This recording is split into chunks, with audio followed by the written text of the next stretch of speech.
Hey guys, hey, welcome to a special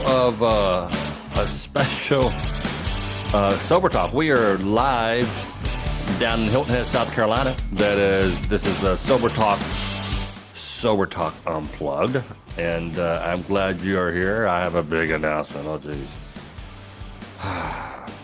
I slipped, people. I had a slip. I slipped up. Took Dayquil today twice. And I was told I'm not supposed to do that. So I didn't know. Woo! I was rocking out. Taking ibuprofen and Dayquil all day. All right. So we have a good show for you. I'm hoping that we get to follow up with Kenny Bearden. Kenny helped get our... let me do something real quick. Hey guys, welcome to Sober Talk. I am Tom Mabe. Like I said earlier, I did have a slip up, and I took Dayquil today twice, and I feel bad about that. I didn't know that you cannot do that. I had no idea that you're not supposed to take Dayquil. I guess it's the alcohol in it. I mean, is there certain mouthwash I'm not supposed to use? Didn't trigger anything. I was excited about that, but it did make me feel better, though, for whatever reason, after like 4 bottles. Nah, 2 little cups of it. Hey, a great show. I'm hoping today that Kenny Bearden comes on and follows up with, remember the other night we had Joey Berry on the show, and he was drinking 40 to 50 beers a day, and Kenny got him in detox. Kenny's like a real badass when it comes to doing that thing. He works for a company that's like a liaison between,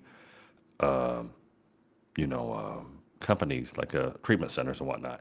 So let's see here. We got 197 people here. You are watching Sober Talk. You're here because you want to get sober. You need to get sober. Perhaps you're just sober curious. I say this every time. I've quit many of times. Quitting is not the issue. Staying quit is the issue. And I quit for 6 months, a year, even went 2 years. And I'm trying to figure out, being alcohol-free is one thing, but being alcohol-free and happy, well, that's another thing. So this time I am actually working the steps. Today I was in my 7 a.m. Zoom meeting, the early worms, and I was so afraid that I was going to miss it when I woke up at 4:30 a.m., sneezing my head off, that I just stayed up. So and had a pot of coffee. Then I started messing with my stomach, my acid reflux. But so this is cool. I'm glad that we have a good group here. Let's go ahead and get to it. Let's call somebody, and let's try. I want to give Kenny. I texted Kenny and he didn't reply, so he may be doing a kid thing right now. So we're going to call another guy. I have been trying to get on the phone for a really long time, and let's see if we can get him here. His name is Donnie Durbin. Let's see if we can get Donnie on the phone. So yeah, this is my pad down right here to the left. You can't tell it, but that is the beach. Right to the left is the beach. And if I open the door, you hear it. Hey, Donnie Durbin, Tom Mabe, how are you? Hey, Tom, how you doing, sir? Buddy, I'm doing good. I was saying I had a slip up today. I took some Dayquil. I guess you heard me say that, but I didn't. Yeah. And I guess there's certain mouthwash I shouldn't be drinking either or using. Yeah, it reminds me back when I was married. I was trying to not drink, and I discovered that I could drink NyQuil and tell everybody that I was sick. Oh. And next thing I know, I done drank like 8 bottles a day. It's not cheap. It'd be cheaper just get the. I used to get the old duels and pour the old duels out and put regular beer in it. And if I was drinking at my office, I'd walk in the house with an old duel, so that if they smelled the beer, it was, it's baffling, cunning, and powerful disease. Absolutely. Allergy, whatever you want to call it. I don't care what you call it. People get all hung up on that. I don't care. If I don't stop, I will die. So there you have it. That's a disease. Absolutely. It's 100% fatal. So tell me tell the folks at home about you and what you do. Well, today I work in treatment myself. I used to work with Kenny Bearden there for a while, and I've met some great people working in treatment, but that's where my alcoholism brought me to. But I drank and I've done drugs for about 35 years of my life, trying to fill a void of, I hear people say all the time that they think they suffer from a disease when they was born. But I don't say that. I say I suffered from a very young age of anxiety and depression. Damn. And when I discovered I could drink at 9 years old, then all that would go away. So I drank alcoholically from 9 years old to the next 35 years. Jeez. And I was successful. Yeah, and I was successful for a long time. I had a career at Ford. I worked there 16 years. I worked at a printing company before that for 10 years, and I was successful. I was able to get away with it. But I got caught. And the whole time all this was going on, I've been in jail 46 times. In and out of jail. So, and that's all because of drugs and alcohol, I guess. Absolutely. It's my disease starts with the drink. Anything in the middle, it ends with the drink. And that's my life. It's been my whole life. Mine would end with a drink and then White Castle or Denny's. Yeah. I usually eat White Castle too, late at night. I think the police should just set up a roadblock at the Taco Bell drive-thru or the White Castle drive-thru, and they just said when they're running low on making an arrest that week or that month, they could just set up a roadblock there. That would be entrapment because 90% of the people going through the drive-thrus that late are probably a tad tipsy. So how did you stop, man? How did you, Donnie? Did you retire? Did you retire from Ford or did you just move on?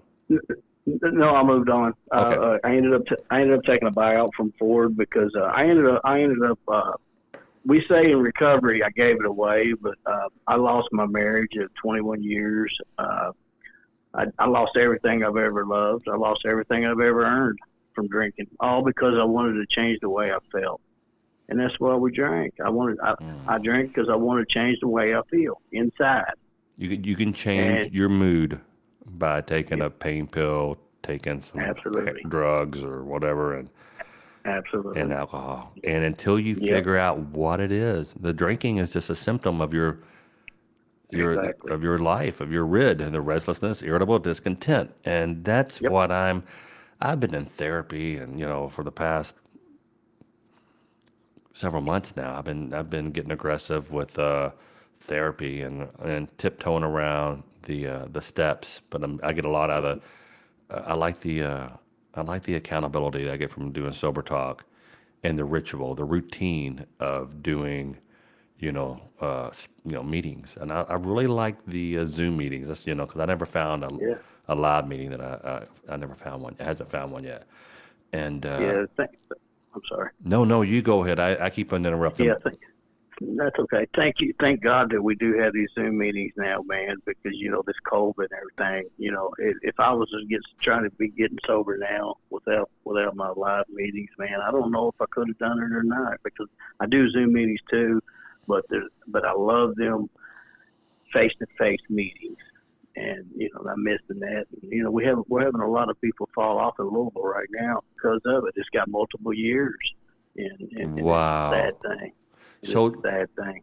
So when you lost your marriage, anything that you had ever earned, you've lost because of drugs and alcohol. Yeah. And what was the rock bottom? What made you go?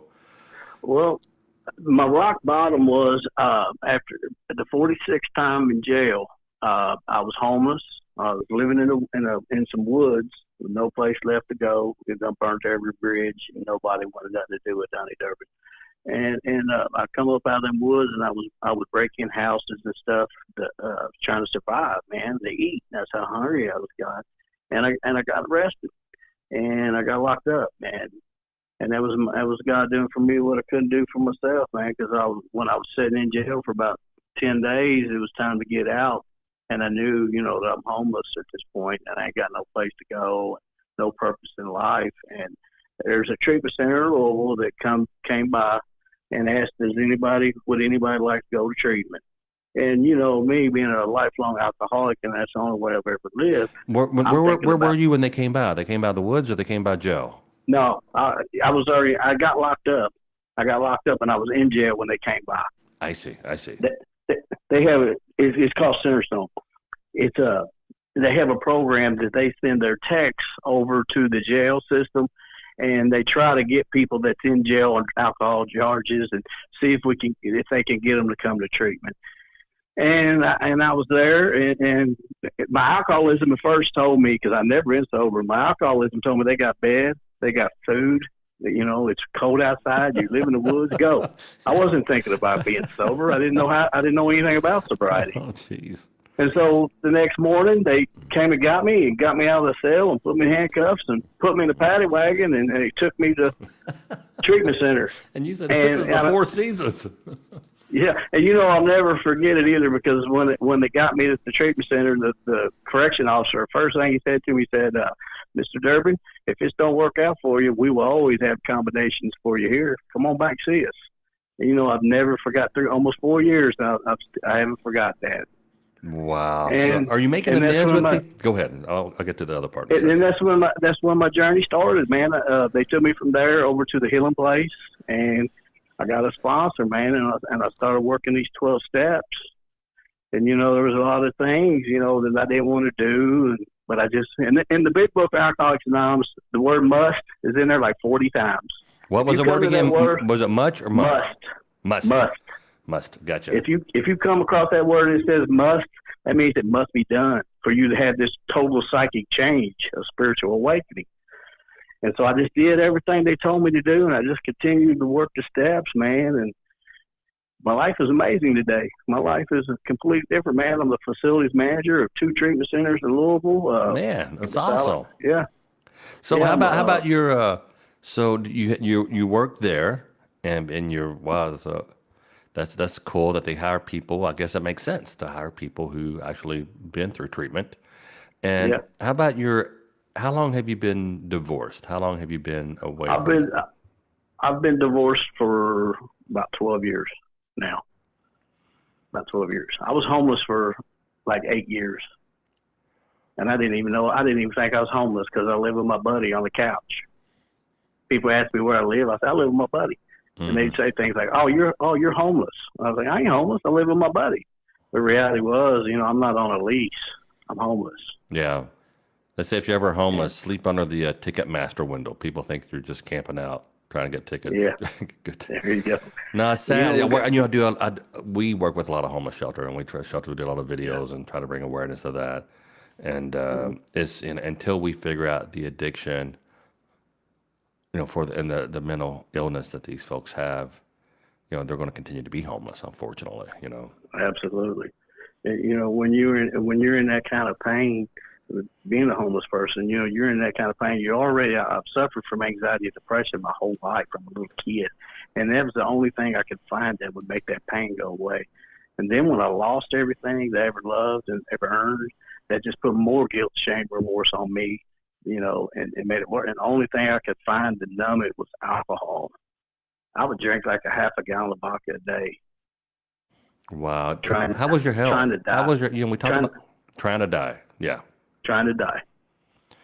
And we talked about everything you lost. What about your health? My health? I'm a little bit overweight today, because it seems like recovery does it to you. When you stop drinking, it seems like I eat more. But as far as health-wise, I'm made the supervisor, and so I'm up and down the ladders. I feel great. I feel better.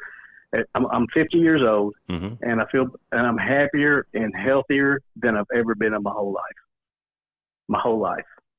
I'm getting there. I'm getting there. I'm figuring out why I'm like I am, and I love that, on awakening, Yeah. I love that prayer, and the whole self-serving motives and the self-pity, and then, the whole insecurity and not. I think so much about, do people like me? Are they mad at me or something's up? I mean, and both my kids are like that. They are.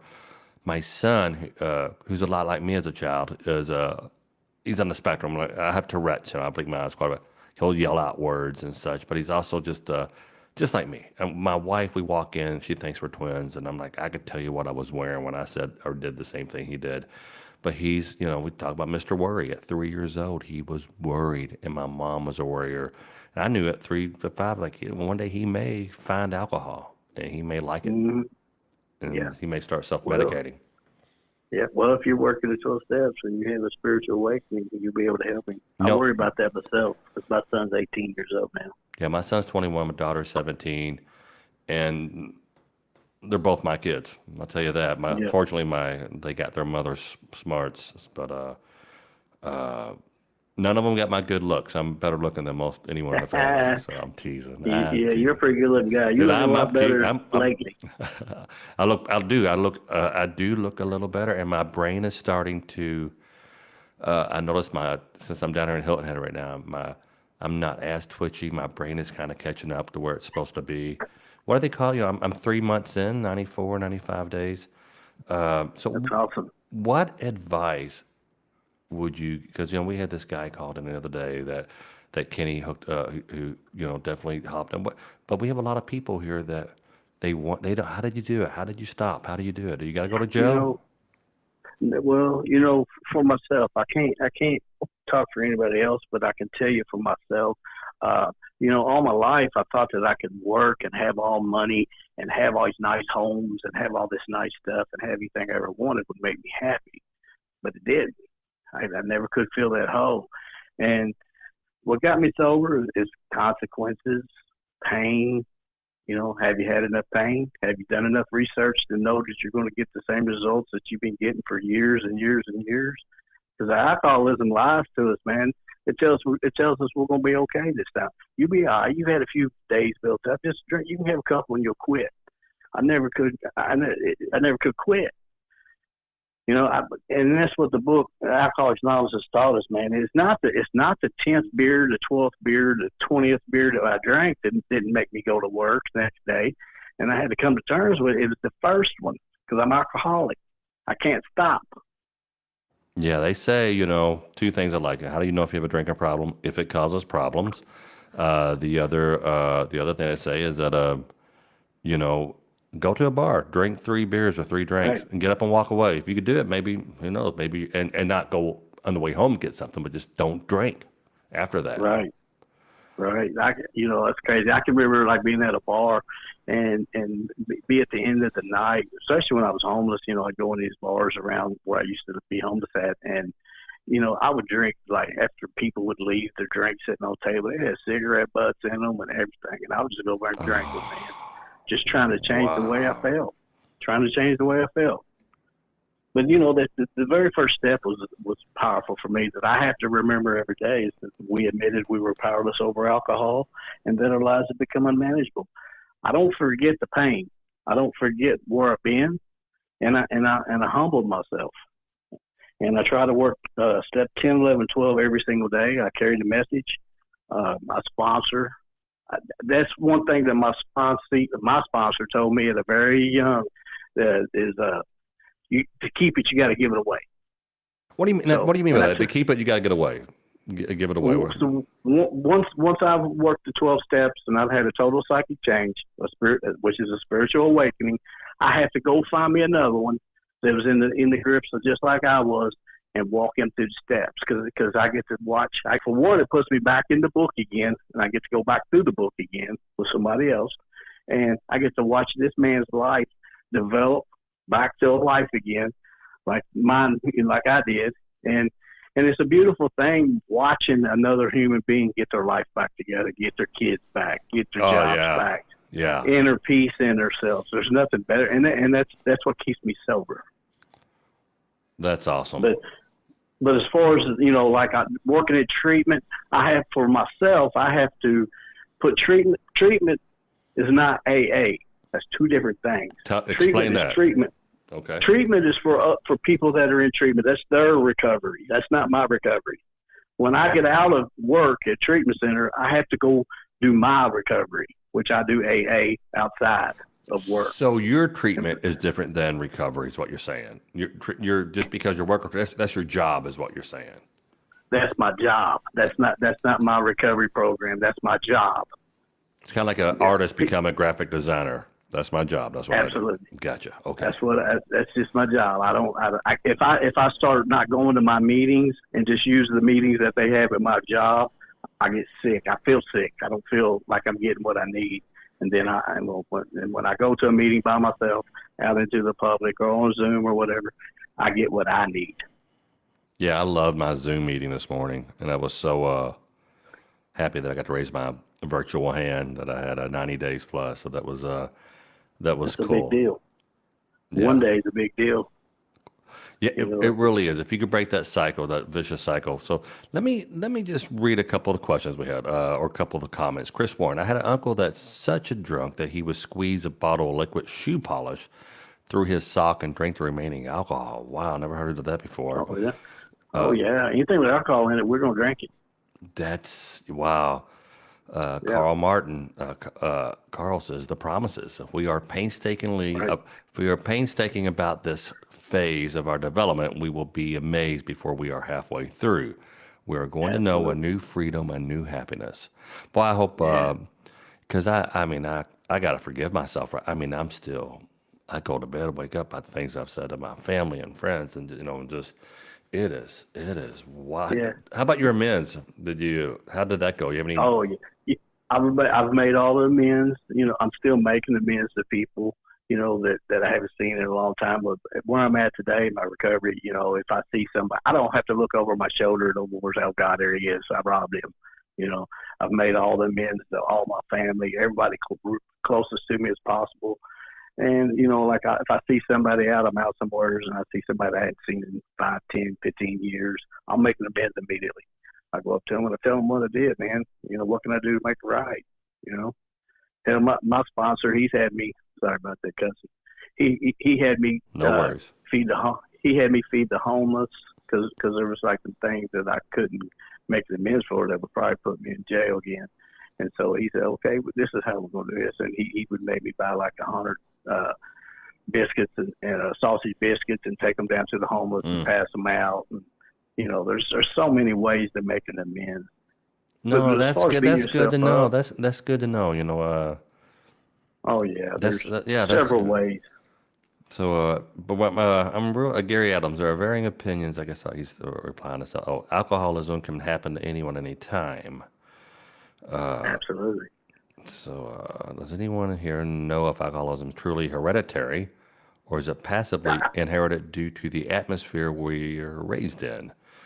I got the statistics on that. Let's hear it. If your dad is an alcoholic, you have a 50%, or your mom, or just one of them, you have a 50% chance that you might be. And if they're both alcoholic, you have a 75% chance that you will be. Wow, That's the my dad's an statistics. alcoholic. His daddy's an alcoholic. His daddy's daddy was an Yeah, alcoholic. yeah, I come from a whole line of addiction, and my yeah. mom and my grandfather not so much. He did, but he stopped. I just hope it sticks, man. I'm so afraid that I'm You going know, to. Tom, I don't say I hope it sticks. I say it's going to stick because I'm going to make it stick. Because I know the day that it's 100% fatal, and and if you don't stop, you're going to die from it. No, You know, I and can. Yeah. especially alcohol because it eats up your liver, your kidneys, your whole inside. It's a slow death. Wow. And just it's a waste of money. It's a waste of life. It's just not a good thing. It's not a good thing. All because all because we want to change the way we feel. So And you know, feeling how do we change the way we feel without the alcohol? Give me a. well, the first step, man, is admitting it. You know, admitting that I'm an alcoholic. Because for all my life, I didn't want to be an alcoholic. I didn't. Today, I don't care. Now I know what's wrong with me because I never knew what was wrong with me. I just knew I drank and I got in trouble and I had bad consequences. And I didn't want to come to terms with that I was an alcoholic. And I didn't want to say I was an alcoholic. But once I did, I admitted it. Step one, we admitted it. And my life started getting better, man. And I just continued to work these 12 steps. These 12 steps is magic. When you get down there, when you get down to step 4 and do the moral inventory, Oh, jeez. you're gonna put pen to paper, man. That's the meat and potatoes right there. A buddy of That's mine the hooked meat me and up. potatoes. A buddy of mine hooked me up with someone to go over my fourth and fifth step, my resentments. Good. And the guy that hooked me up with, he's a resentment now. Oh my gosh! I'm like, go away. Oh my, this was I need to, and I need to. It was they take those resentments really, really.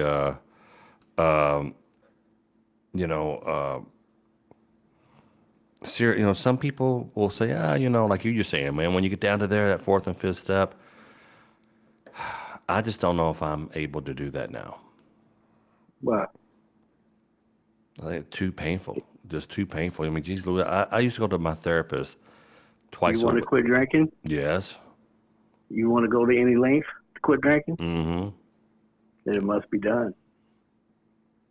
Because when you get to step 5, you're going to admit it to God and to another human being, everything that I've done. And something, what happens right there is you're going to start having like this little spiritual experiences.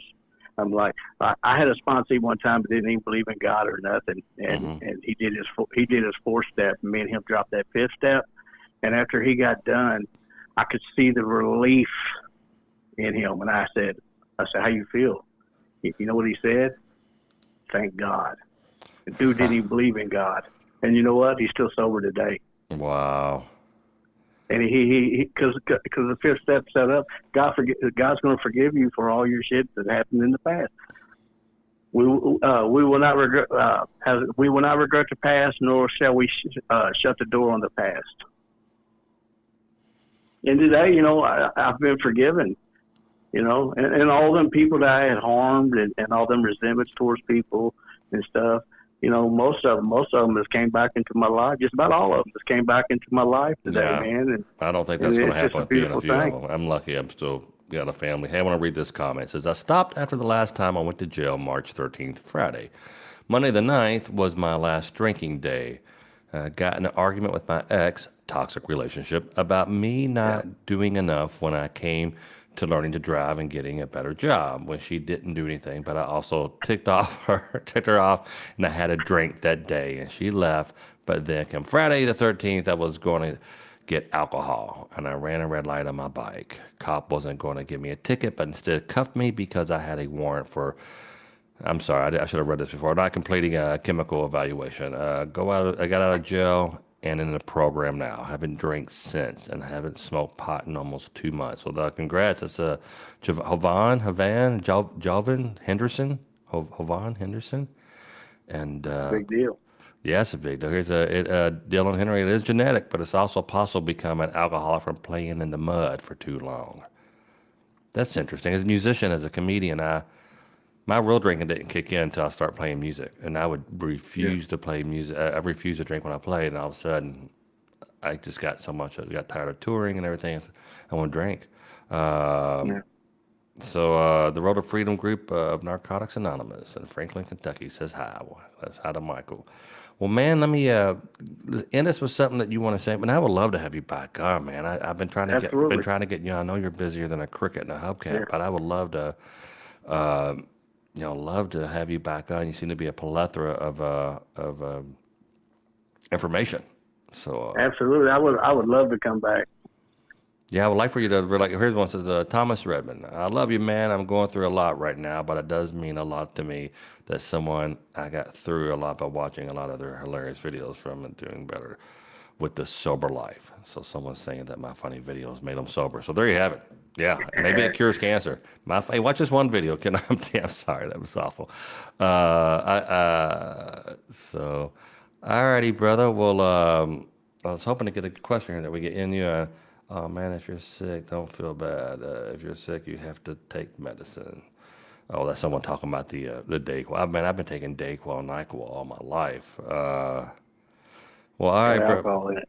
Yeah, I guess I just gotta be careful. I'm not, I'm not that bad of an alcoholic. It's funny. I do, when you see somebody, my daughter and I went out to dinner tonight here on Hilton Head, and uh, and this lady appeared to be 55, but could have been 45.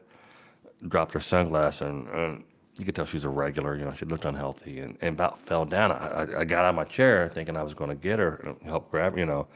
And I'm like, and it was like after, it wasn't dinner. It was like it was early, like 2:30 or something. And I'm like, wow, that could have been me.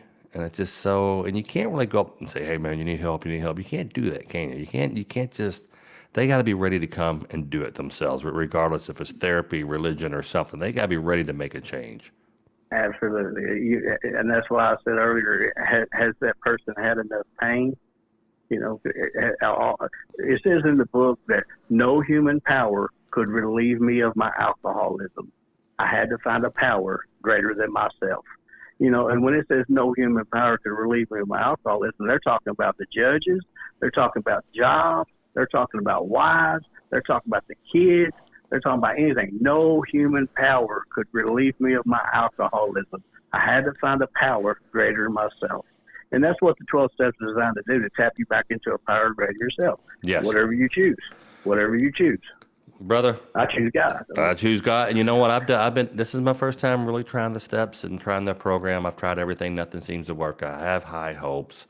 And I like the camaraderie of both my Zoom meeting and, Kenny Barron just says, Donnie Durbin is the man. I love you, bro. I love that guy. I love that guy. He's a little weird for me. I don't care for him that much. No, I'm teasing. He seems great. I haven't met him yet, but we will. So, all right, brother. He's a great guy. That's what I hear. So I'm having him back on. So I'll talk with you soon. Okay. Thank you, Tom. I appreciate it. All right. Thank you. God bless everybody out there. All right, buddy. Appreciate you. All right. Bye-bye. That was Donnie Durbin. He works at a treatment facility. Boy, just a plethora of used to be homeless and drinking. And people leave their drink at bars. They didn't give them cigarettes. They didn't even go drink it because he just needed that alcohol. So we had a guy. I thought I was being pranked the last time we were on. A guy, not the last time, second to last time. His name was what was it? Joey Berry, and he said he drank 40 or 50 beers. And the whole time he's talking, I'm looking up his profile and trying to do some research on him. And I'm like, God, his story and his liver failure and everything. He's 27 years old. And I was like, this has to be a joke. Please let this be a joke. I can dish it out. I can take a prank. I'd rather someone not prank in this forum, but they do. It is what it is. And I told him, I said, man, I hope you're messing with me because this is really, really not good. This is bad. And one of our members here, Kenny Bearden, he's all about recovery and he's in the know and he's been to the White House and to discuss, how people look upon alcoholism and drug addiction and everything. And we're going to give him a call right now and see what we're going to check in. I don't know if you had a bet. Do we think that Joey stuck him with the detox? Kenny got him right in, pulled some strings, got him right in. Do we think Joey Berry stayed more? Because I have another friend who went detox and he's supposed to do 7 days, left earlier. You can't do 7 days. Come on. 50-50 if he stayed or left. Let's find out.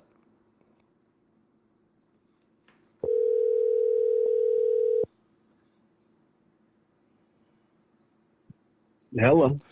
Hey, Kenny, it's Tom Mabe. How are you? Hey, Tom. I'm doing well. How about yourself, man? So you know Donnie Durbin, huh? Yeah, I love Donnie, man. We worked together and grew a whole lot together through working in recovery, man. How long have you been sober again? I thought it was like 8 years or something? 6 years, yeah. And Donnie's right at 3 or a little over 3, it seems, if I recall. Mm-hmm. So I just asked you, go ahead. I was just going to say he's one of the best guys in the world, one of the best people I know, man. Wow, and used to break in houses, used to live in woods and break in the houses that were outside the woods to get anything to survive and to buy booze. Oh, yeah. Donnie's before and after pictures are one of them jaw-dropping pictures. You just can't believe the transformation, man. He's a true hope shot. Yeah, I can't go look at, this is episode, 36, 37? I guess Carrie will have to figure that out. I can't look at the first episode. I had that whole, what Bev Holland calls the booze bloat. I had the old booze bloat. Jeez Louise. I telling Donnie I forgot how good looking I was. I'm totally teasing. Yeah. Totally just fun, and I'm very happy. And but I just asked the audience, our little community here, when we had you on last, you were watching episode coincidentally, the second to last episode, and I was talking to some kid, Joey Berry, and I thought this kid was just messing with me because he said he was a huge fan. He'd been following me for a long time, and then Sober Talk just kind of popped up on his timeline, and I thought he was, and you heard him, you heard it, and you're like, texted me and tell that guy to reach out to me. Tell get you were on the wall. I need his email. I have his back. I think I'm able to help this guy out. So take us down that road. Mm. How did without telling us the outcome yet? Tell us what happened. You did you get on the phone with him? Yeah, we got on the phone. It really started. I want to point out beforehand, something made me stay on and watch the complete sober talk that night. And once I heard him start speaking, man, he pulled me right in, and Mm-hmm. it was very emotional. And I mean, cold chills, hair standing up on my arm. I knew that I was exactly where I was supposed to be. And Wow. yeah, um, so I I trust that part of myself today, and that's why I was reaching out. It was on my heart so deeply, and we were carving pumpkins with the kids watching it, you know. And so I reached out. I sent a text as I was watching, and as soon as he got off, he called me right away, man. And we talked for about 20 minutes or so, and I got to know his story and share some of my story with him. And I put him in direct contact with someone who has a few treatment centers down in Florida, and he contacted her Did you right doubt away. him? Did you doubt him? Was there ever a part where you go, "Oh, come on, 40 or 50 beers. He looks like he's weighs a buck 10 soaking wet. You know, he just like a small guy and Yeah, I'll be honest. I I did. He sounded. I did my best to keep my judgment out of it, but I just knew. I I believed, like some cold chills that I told you I had on my arm. I trusted that more than my doubt because he sounded so young.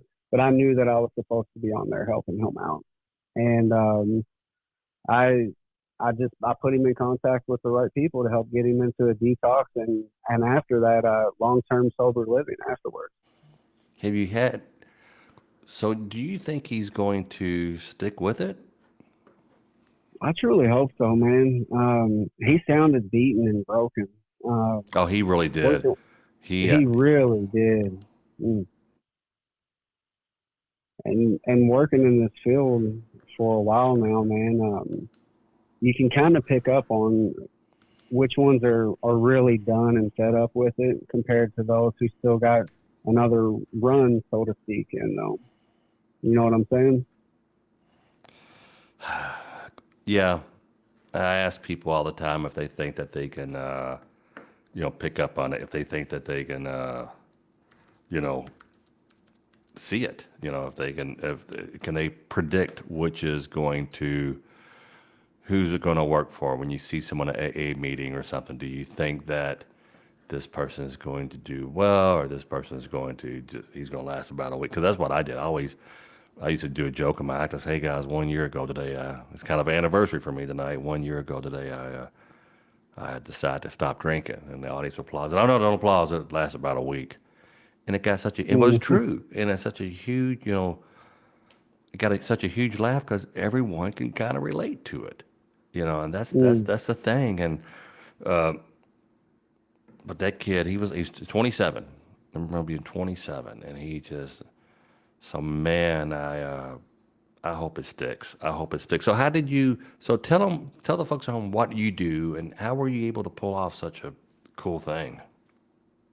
Yeah. So my job, I am a community liaison for addiction recovery care, and I that is my job is to help fast track services to get people into treatment. And also, as a community liaison, I build relationships with other recovery centers with all avenues of referral resources that relate to recovery and recovery itself. So whether it's someone in jail or prosecuting attorneys or judges or working with the homeless population in homeless shelters or literally just your I don't want to say average drinker, but someone who can still hold a job and get the bills paid, and someone who's just struggling at home. I help anyone who's struggling with substance use disorder get into treatment.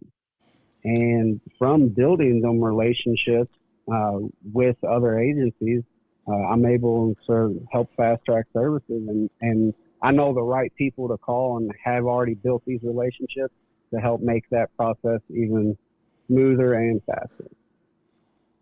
Gotcha. Good, good.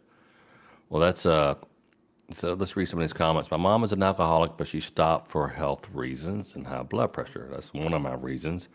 Darren says he only drinks on the weekends. And is that your microwave? That's one of those 1978 microwaves. No, I actually have my window open so we're talking Oh, more.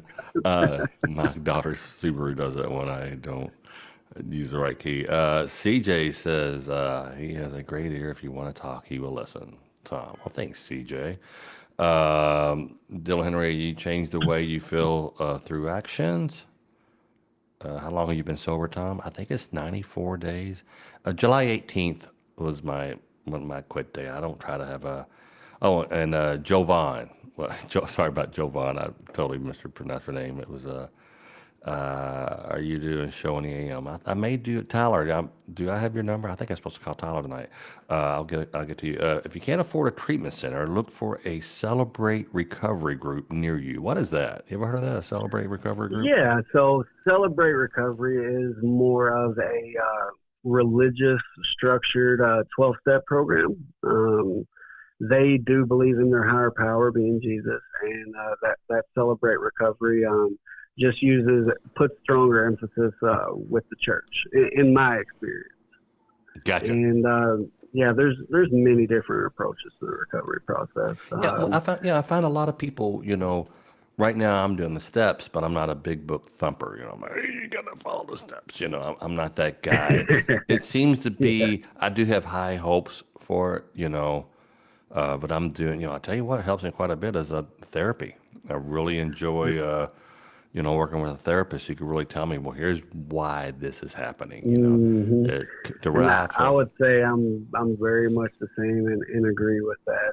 Like when you were just speaking with Donnie about the step 4 and step 5, doing that inventory, it's really about trauma. You're abandonment and putting that trauma. Yep, abandonment and Yep. trauma, they say. And putting it down on paper and getting to heal that stuff from the past by sharing it with another person, whether that be a therapist or with a sponsor, and then going from there. For me personally, it all comes back down to trauma, Tom. Yeah. So changing how we feel, them emotions there, and moving forward with it, it's a big deal, and it's terrifying. Absolutely everything in us doesn't want to do it or go there. Right. Oh, God. But, I think you just after you finally recognize this vicious cycle and you just got to get help. You got to get help. Let's speak of that. Do you think you will ever hear from Joey to see if he's stuck with it or anything, or will you ever let us know that? I sure hope to, man. I do know HIPAA laws and restrictions and stuff. I wouldn't, once he gets into a treatment center, I wouldn't be able to legally share any more about him unless he signed a release of information to all the viewers out there. But I definitely have him in my thoughts. And Yeah, I hope he's not like getting ready to make a comment on the page. We know for sure if he was, because I don't think you can have electronics in treatment. I think they try to keep you focused on. Yeah, at least for that first week or first month somewhere. Right. And I would imagine with his level of severity and detox that he probably wouldn't be having a phone anyway. Gotcha. All righty. Well, man, thanks for the heads up, and thank you for watching that night and get that kid, and because he was going to die. He said, "I'm ready, Tom. I'm ready." And you could tell in his voice. Like I said, I thought he was joking first, but he wasn't.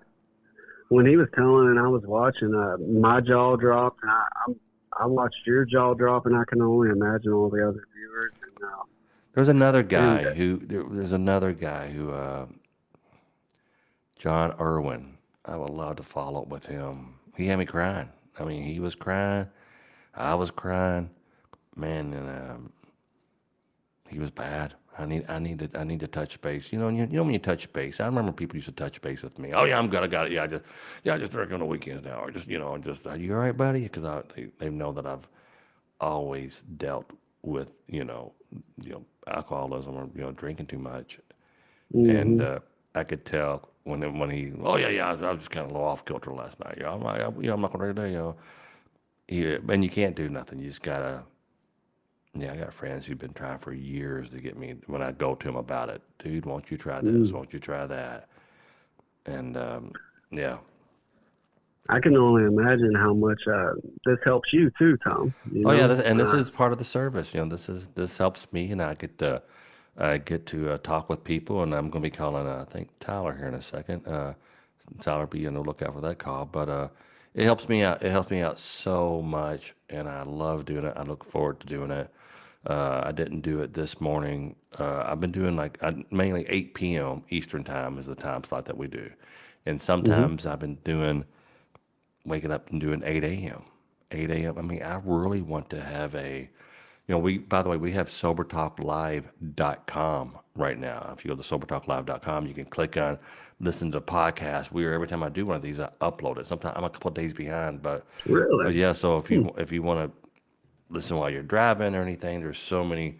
We have sobertalk.com. We have the YouTube. You can go watch Sober Talk Live, Sober Talk Live on Facebook. And yeah, we're hitting it pretty hard. We really, and because the emails, I mean, if I could be having a bad day and I get one of these emails, and I had a guy this morning. I woke up at 4:30. I didn't want to meet my 7 o'clock. I didn't want to miss my 7 o'clock Zoom, so I just stayed up. And this guy said, "I'm gonna kill myself." And I remember this guy reaching out before. He said, "As soon as I get out of the hospital, they brought me in. I'm sobering up. I'm going to kill myself."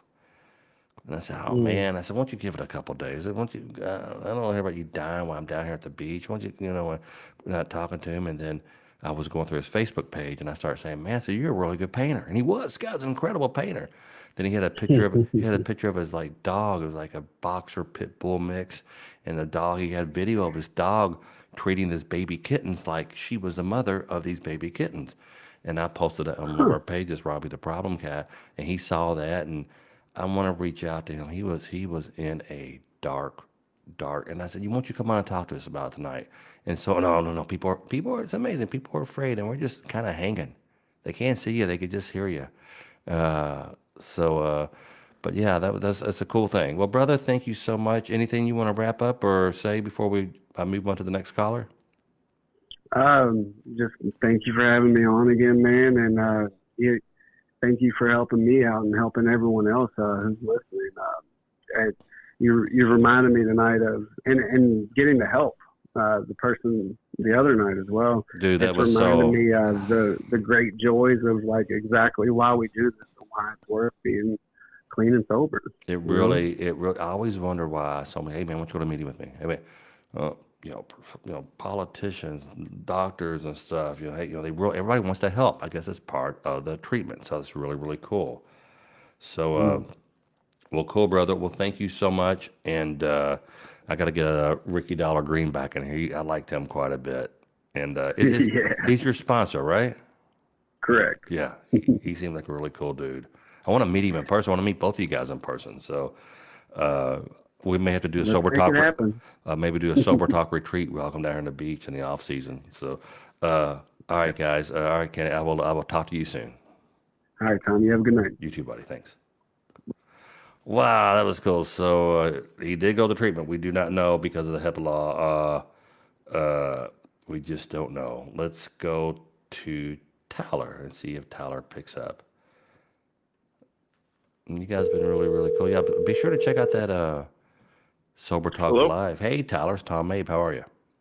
Good. How are you, Tom?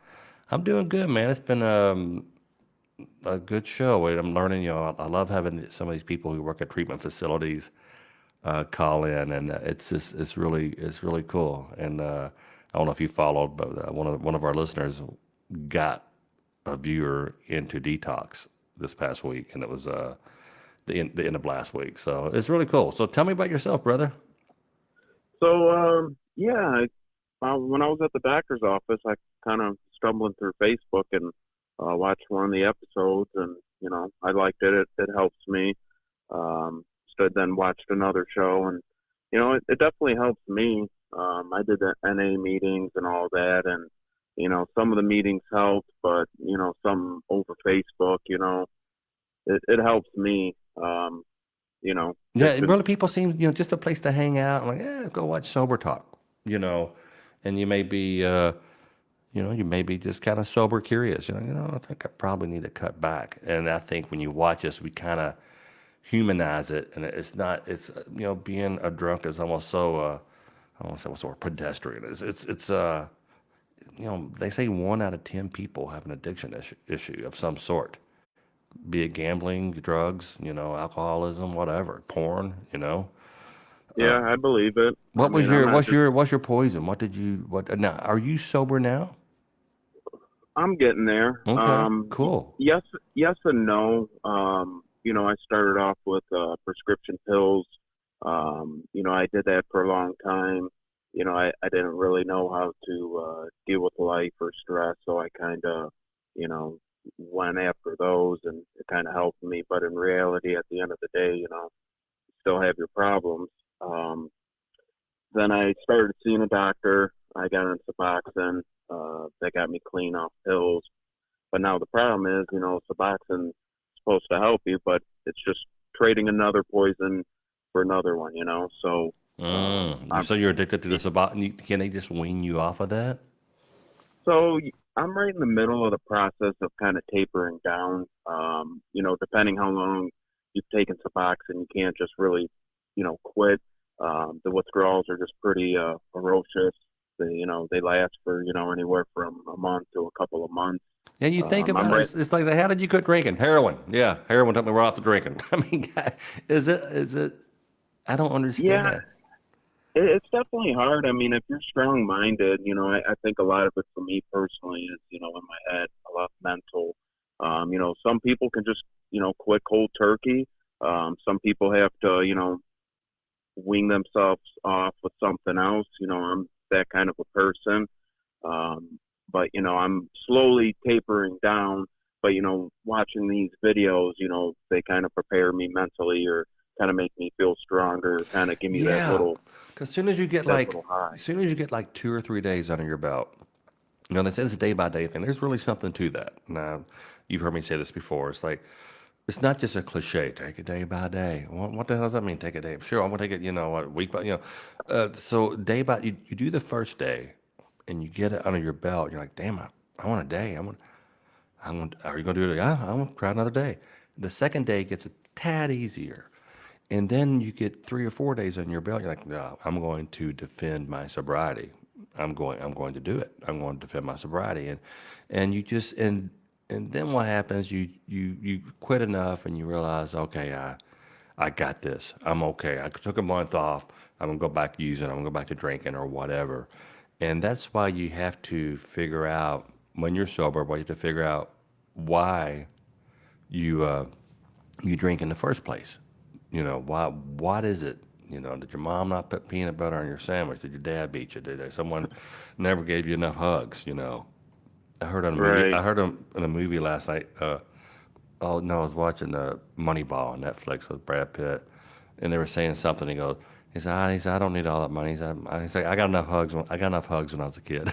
And it's like, I'm not buying happiness. I don't need your $44 million.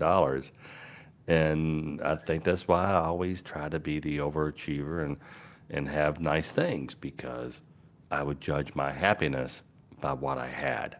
And that's really important. People, trying to keep up with the Joneses, and boy, the Joneses are happier than most people on the street. And the Joneses that I knew didn't have anything, but they were, man, they had this old go kart with no engine, and they push each other around as the kids. They were the happiest and most, you know, you don't have to have things. You do not have to judge your happiness by what you have. And I think when you quit, if you get a few days, you get a couple months, while you're sober and while you're clean, you need to figure out what it is to make you be like that. Because it's just not getting it out of your system. It's just not getting rid of the addiction, the chemical dependency.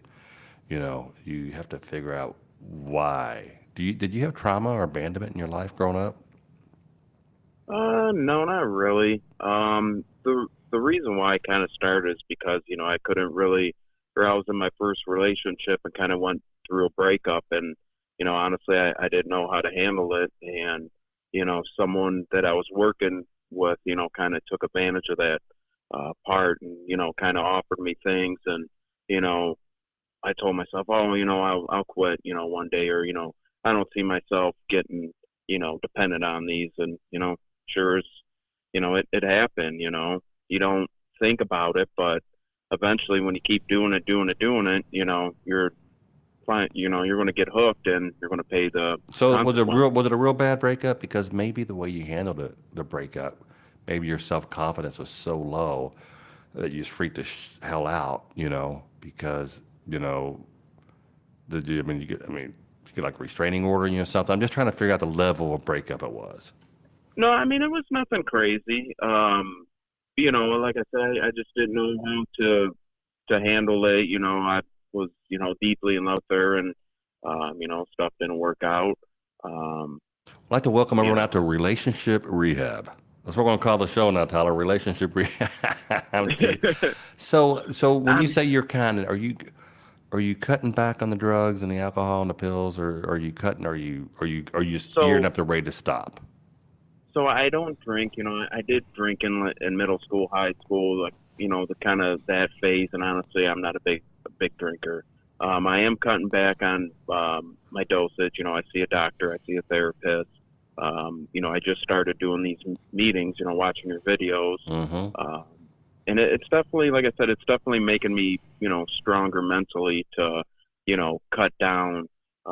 You know, the first doctor I seen, gave me way too much, and he really didn't care as a patient. He just seen me as a money sign. Then actually found a doctor that truly cared, and And we're talking about the working with Suboxone. We're him. talking about the Suboxone to get you Yeah, off the sorry. heroin. Gotcha. Okay.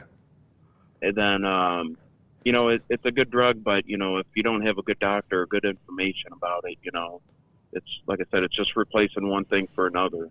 Yeah. But I I'm don't know enough slowly, about it, but it's interesting. Yeah. Well, brother, yeah, I'm gonna listen. I need to wrap it up in about 30 seconds here. yeah, yeah. Well, what would you want to what would you want out of the show if we can? I'm trying to add.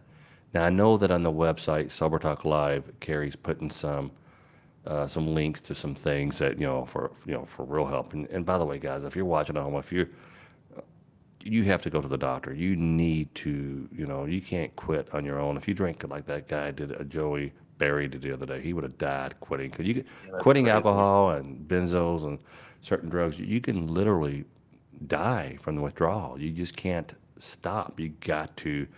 So, I'm not an expert. I'm just some dude, 94 days in, 95 days in, and I'm using this little format to help hold me accountable. So, Yeah, uh, I mean, the one advice I can give is, don't be afraid to, admit that you have a problem. It took me a while to man up and say, you know what, I do have a problem. Maybe I should go to meetings or, talk to someone. Um, Yeah, now you need that. you Now it's know, time for you to do that. It's time for you to act on it. right. So, well, brother, I'm proud of you acknowledging that, and that's the first step of 12 step at least is just to admit that you're powerless over alcohol. So,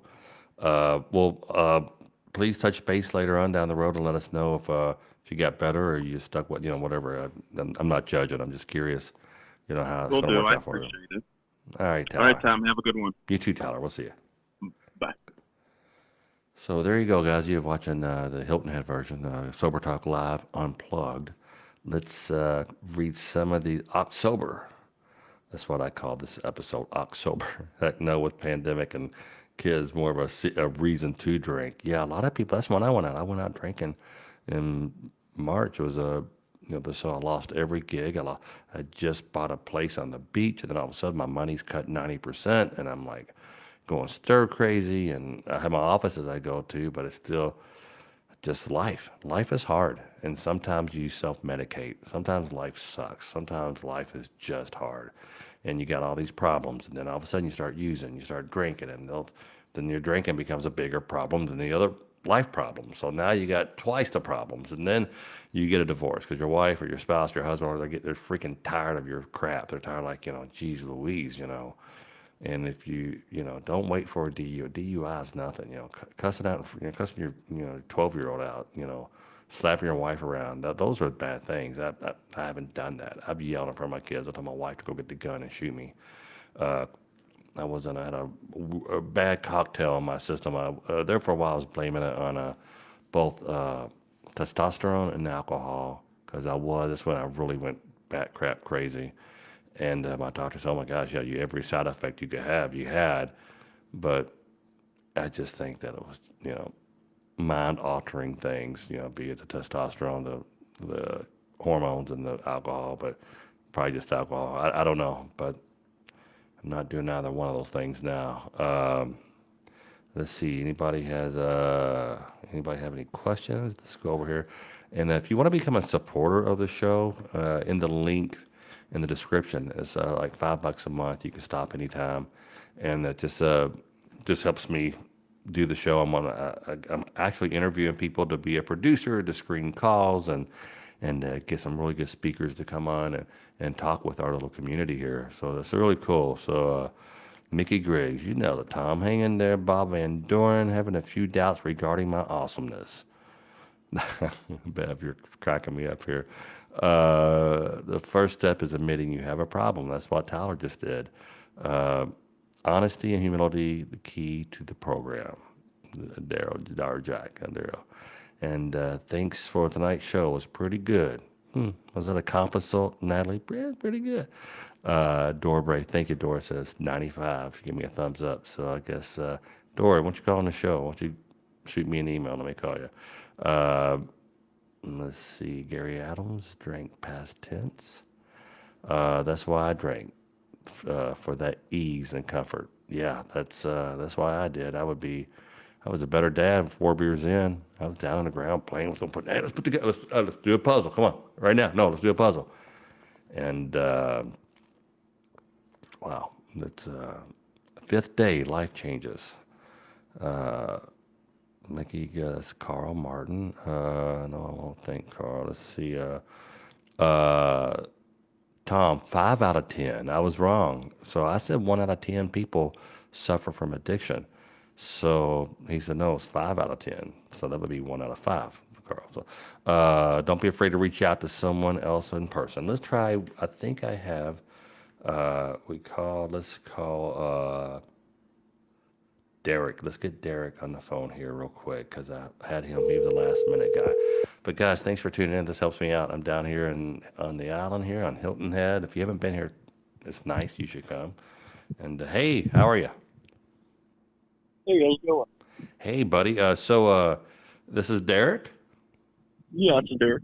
So how's it going, man? It seems like you're across the bridge from my home state of Kentucky. Yeah, that's right. I'm probably about 2 hours from Louisville. Gotcha. So tonight we were discussing people when it's time to just get help. To go to a treatment, a detox facility, or anything. What's your story? Give me a crash. We don't have a whole lot of time here, but I want to hear what's going on with Derek. Yeah, see, I had a problem with heroin addiction. It kind of hits everybody. It's not really have anything to do with how you're raised. I was raised good, had a good childhood, and kind of just got mixed around with the wrong crowd. But how I kind of went through detox is I just kind of knew it was getting bad to the point where I had to do something about it. I got a hold of, what's it called? Southern Indiana Comprehensive Health, and they do like a 7-day detox, and I went through that. Okay. And that's kind of what really, I'm still doing that. I'm on like day 71. Oh, congrats. That's huge. Yeah, it like I wanted to say, it kind of hits anybody. I never would have thought me, but it can get anybody. Yeah. Yeah, and are you doing meetings, or are you following any kind of steps, or what's your? Yeah, there's meetings. Like I have an illicit meeting. I have like a relapse prevention meeting, and then I meet with a counselor weekly because it's still kind of in the early stages. Hey, let me interrupt you. We're talking about, are you? I was asking you if you were treating, the symptoms, or, the drugs is just like a symptom of something bigger. And Dora Bray just says, "Amen. I'm having to rip that bandage off of all the pain I was covering up and deal with it." Are you dealing Yeah. with any kind of pain in your past or trauma or insecurities or what? Yeah, I mean, I don't really know. I kind of just, to an extent, maybe. Like, I mean, I didn't have a traumatizing childhood, I guess you could say. I mean, my parents were divorced, Well, and that right there, my that's right there. That's abandonment. yeah, Someone left yeah, the house. I mean, that's yeah, huge. yeah, yeah. I mean, I don't really blame it all on that, Mm-hmm. but I mean, there's always just something simple like that, like, that just kind of triggers things. I kind of started smoking pot and Mm-hmm. partying with my friends, and it's kind of moved up and up and up until I realized what I was doing was just terrible. I worked with an addiction therapist, and she's incredible. And I was telling her, I said, "Yeah, but she said, Tom, every addiction comes from some kind of trauma and abandonment." And I was talking to her. I said, "I never knew my dad growing up." And I said, "Yeah, just typical childhood things. And these things are normal." She goes, "Tom, those aren't normal. So Yeah, you may not know what it is. It may be behaviorism is learned, and you can just it's so easy to think this is normal. What, that's not normal. I yeah, remember being in the bus with Richard Sanders sitting next to me. I said, "Man, don't you hate when your mom gets up, just wakes you up cussing you out and this and that?" Have you ever had those kind of days? yeah, He yeah. goes, "No, my mom never done that." And you just said you had it. You had something where you were a lot of screaming and stuff in the house. Yeah, see, it was like mostly like my parents fighting. See, my parents got divorced when I was like 7, and it was Mm-hmm. kind of really abrupt. Like I was a mama's boy, Yeah. and like I just knew, at 7 that my parents shouldn't fight like that. But I never really thought anything about them getting a divorce. Well, kind of one day, my mom just kind of told my dad that she wanted a divorce and she had been cheating on him. And then she kind of, as at 7 years old, my sister's 4 years older than me. She would have been 11 at the time. Uh, my dad, which my mom wasn't. I mean, I understand that now. My mom was kind of in a bad mental state. Mm-hmm. I'm glad, he kind of protected me from that. But I had my dad telling me, not saying he didn't want me to see her, but talking about how she wasn't in a good mental state. My grandparents tell me the same thing, and I was just a confused 7-year-old kid wondering why I don't have my mom anymore. You know what I mean? Like, No, that's abandonment. There you go. yeah, That's yeah. textbook abandonment. So man, it's day 71 for you. You're no longer doing heroin. Are you doing like what's it called? Suboxone, what they call? Are you doing some kind of medicine to wean you off of that? Yeah, they had me on methadone. Methadone. Yeah. And are you what's the prognosis? When do you stop taking methadone?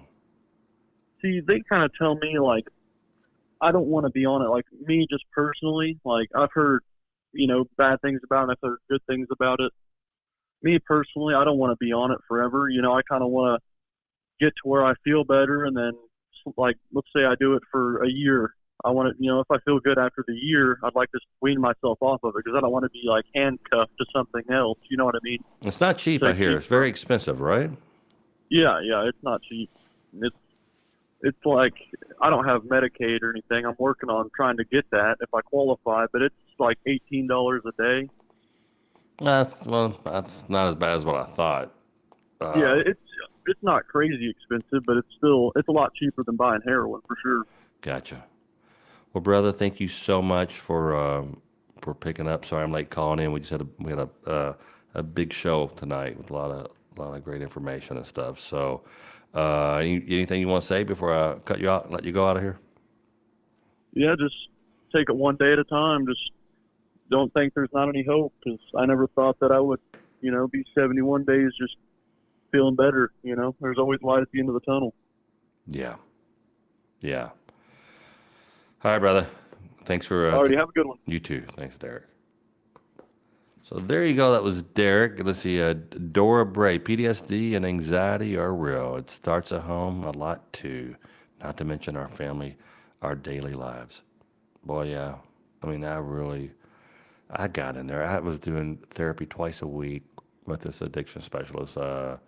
Jane Gaynor. She's if you're in the Louisville area, I highly recommend her.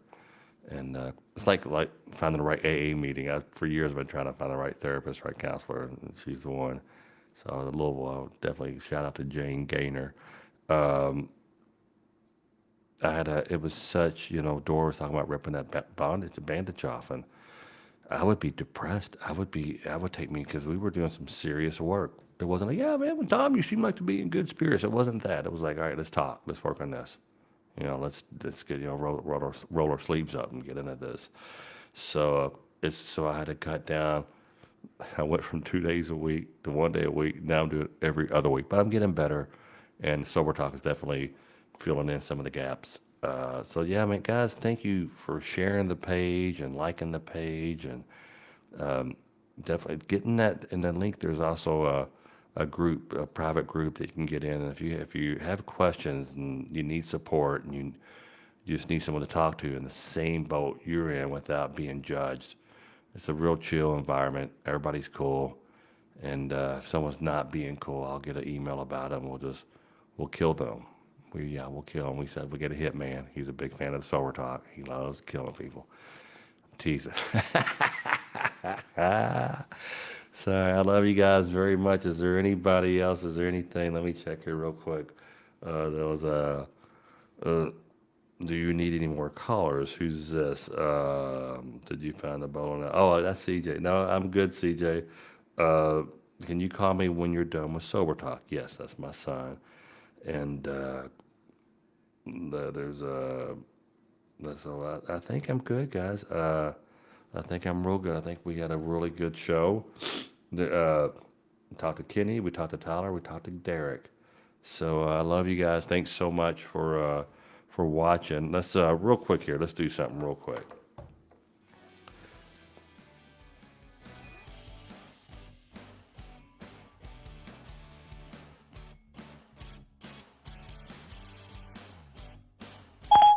Calling Carl. Here we go. It's time to wrap up the show. Mr. Mabe, How you doing, buddy? I'm good. Are we on live? We are on live, so don't talk about your hookers and stuff you got in your condo there. I'm teasing. You know, I was just wondering the same thing about you, Tom. I got my daughter in the other room. I'm all jacked up on Dayquil. Woo! So You know, I bought after I heard you say that, I went and bought 4 bottles. And that's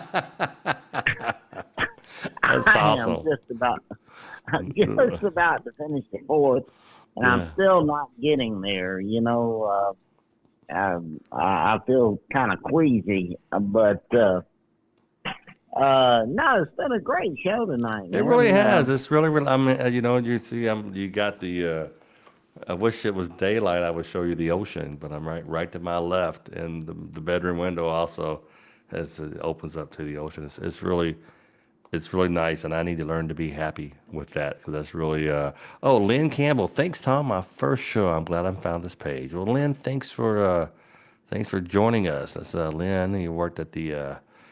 Let's see, Havco Wood Products. So everybody give Lynn a big old howdy and invite him to our private thing. So yeah, I just felt, it's not in my fancy little studio I have at my office, but it's kind of a Sober Talk Unplugged, right? It's kind of cool.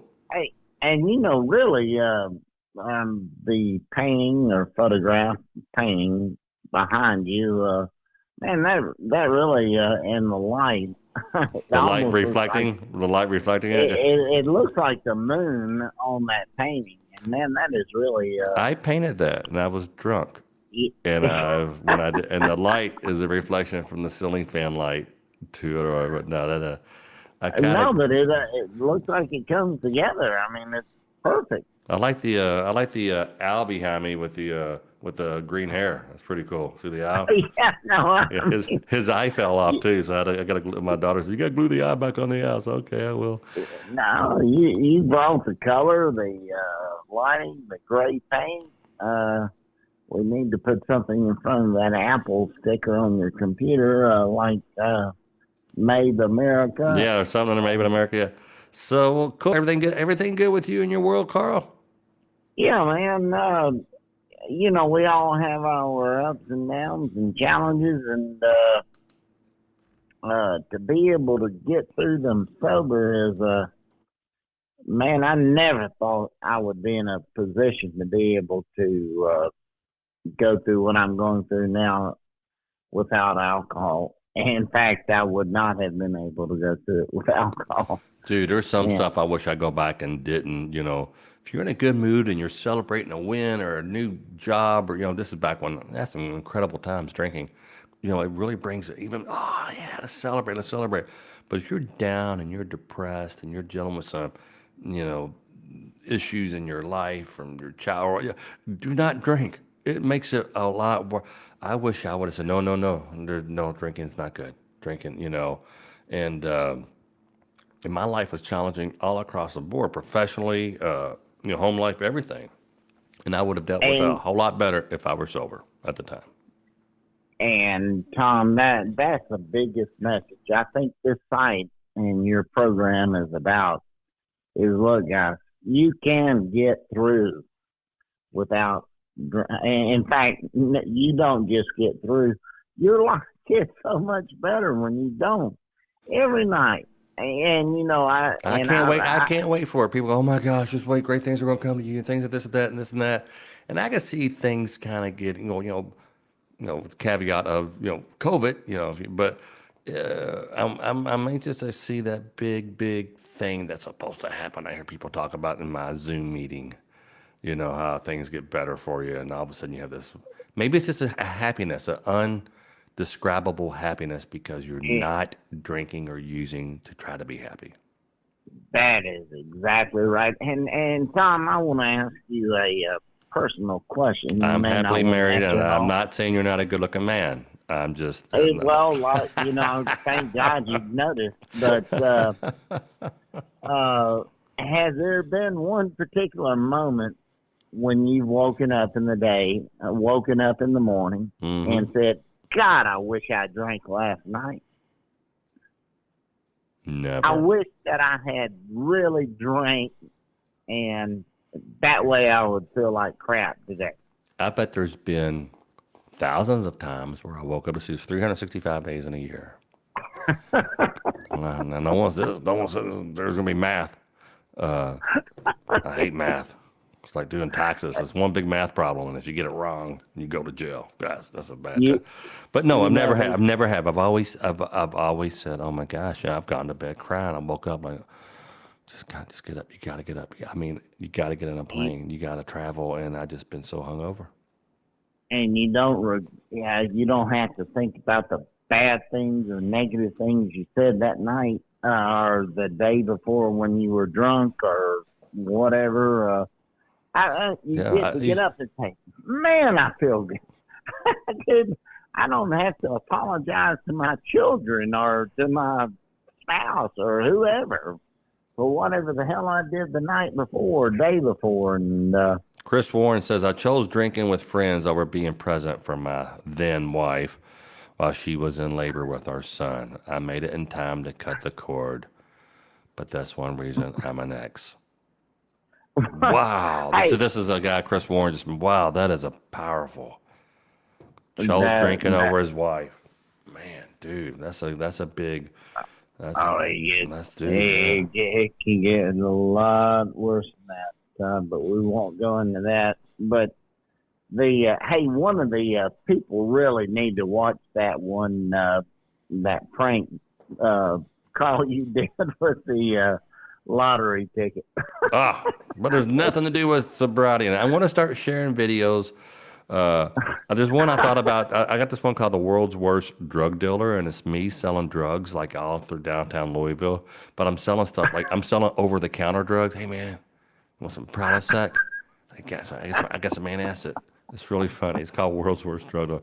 Well, Carl, I just always feel better when I talk to you at least once during the show. I appreciate you calling or me calling you, and man, everybody have a great night. Yeah, and I need to have you on to discuss a topic, not just have you on as the Ed McMahon at the end there, So well, I appreciate that very much, and I think there's some things we could work out. So, All right. Thanks. Tom, y'all, Go ahead. everybody have a great night, okay? You do too. You too, Carl. Thanks. All right, thanks. Bye. Natalie Jansen. Sorry, my Cowboys are losing. Sorry, Natalie, I'm so sorry. And I have to start yelling at the TV. Peace out, everyone. So guys, I love you so much. Thanks for watching Sober Talk. In the description, join the group, the private group, share, like the page. If you can, support the page. There's a support button. I'm going to hire a guy, and he's going to do all the drinking for me. I can't. I'm going to drink vicariously. I love you guys. Thanks.